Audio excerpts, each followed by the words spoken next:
درته سوال کوم ټولو ورونو ته ټولو خویندو ته د زړه د درد درته سوال کوم لږ د سوشل میډیا د استعمال کم کوي نن کافران چې موږ ته خپلې لوڼو خپلې خویندې ګډوي یا بعضې مسلمانان ځان ته وایي دا یې خو دا کسب دی دا یې دا کسب دی هغې پې پیسې ځان نه ګټي خو سودا نه څه شي کوي هغې سودا زما او ستا د ایمان او د غیرت کوي زما او ستا ایمان او زما او ستا غیرت خرڅوي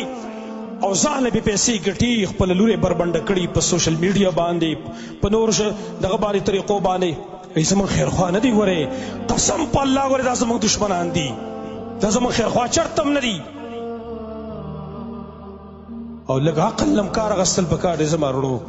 لږ عقل له کار اخیستل پکار دی زه دې نوجوان ورور ته وایم تاسو سوشل میډیا ګورئ فیسبوک ګورئ یوټیوب ګورئ تا به فلم راواړو پردۍ زنانه تا ته مخې ته ګډېږي څه تا ته میلاو شول دا زنانه تاله ځان درکوي نه زما وروڼو دا زنانه تاله ځان نه درکوي دا په بل ځای کې ده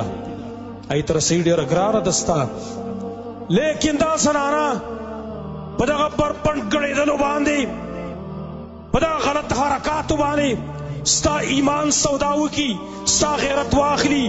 نو بیا سبب جوړ شي د دې خبرې چې ستا خو هغې ته رسایي نه کېږي ته په خپل علاقه کې په خپل ګاونډ کې په خپل کلي کې د یو عزتمند خاندان د هغې لور ته لاس ورارته د هغې سره تعلقات قایم کې د هغې عزت تار کې خپل خاندان دې مشرماو بل خاندان دې مشرماو دغې زنانه په تا باندې دا کار وکړو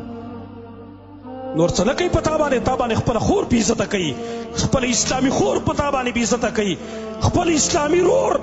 خپل اسلامي یو ګاونډي هغه په تا باندې بې عزته کوي ستا په لاس باندې د هغه عزت تار کوي دغه د هغې مقصد دی والله چې بل مقصد د هغې نه دی زما وروڼو لږ به د هوش نه کار اخلو نوجوانانو ته وایم بیا درته وایم لږ د هوش نه کار والی لږ د خپل الله سره تعلق قایم کوي څو پورې به موږ په دې ځوانۍ کې یو څو پورې به دا خواهشات موږ پوره کوو لس منټه پاو ساعت خپل خواهشات د دې لپاره موږ ټول دغه سوداګانې وکړو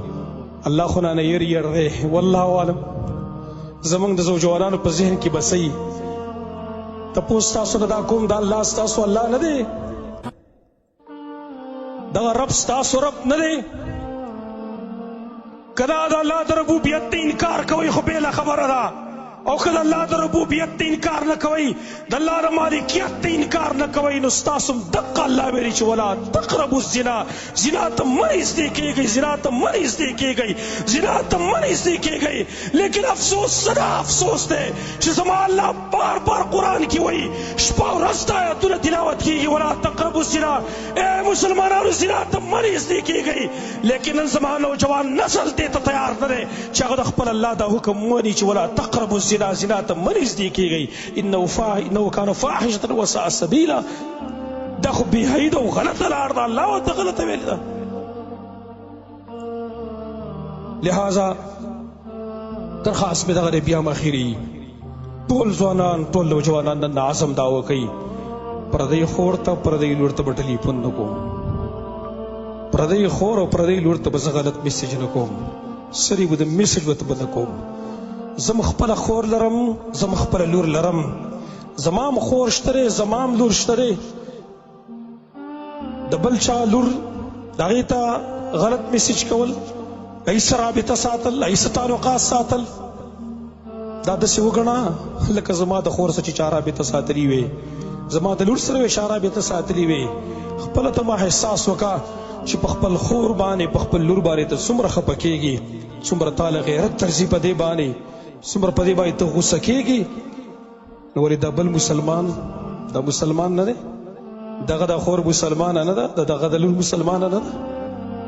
لږ د هوش نه به کار اخلو الله رب العالمین سوال لا دی چې یا الله زموږ نوجوان نسل دا دینداره جوړ کا یا الله زموږ د نوجوان نسل دغې په زړونو کې یا الله خپله مینه کېږدوه د دې فساق او د فجارو د دې مینه د هغې د زړونو نه وباسه یا الله تی پاک دامن جوړ کا د نوجوان په لاس کې قرآن خوند کوي قسم په الله د نوجوان نسل په لاس کې قرآن خوند کوي دا خوند نه کوي چې دی په هر ځای کې ناست دي اول ته فلم راړولی یا پردو زنانو سره رابطې دي دې کې دا د هغې سره خوند نه